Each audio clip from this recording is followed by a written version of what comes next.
Gabrielle Chanel.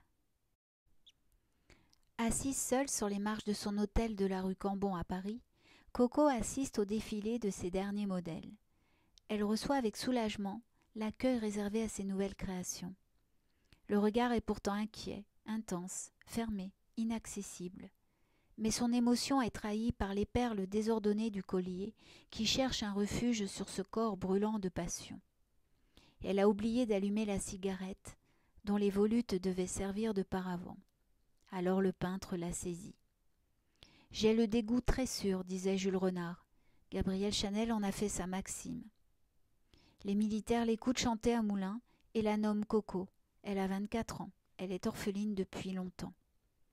La couture est dans ses doigts depuis l'enfance, talent hérité de sa mère. D'abord les chapeaux puis les habits des femmes.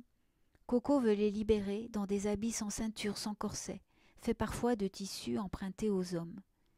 Lisse, droit, beige, noir ou blanc, Coco habille les femmes de costumes androgynes.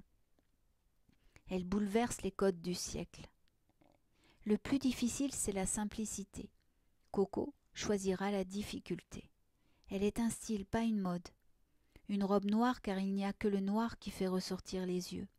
Une robe en dessous du genou car il faut cacher ce qui est laid.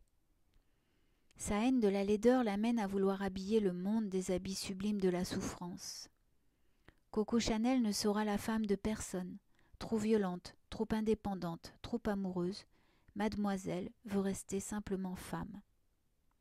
Et ses amants célèbres et nombreux trouveront en elle le mystère de la beauté féminine la plus parfaite, car la plus simple.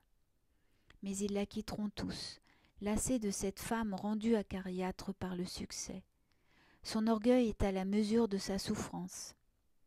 Si une femme est mal habillée, on remarque sa robe, mais si elle est impeccablement vêtue, c'est elle que l'on remarque, disait-elle.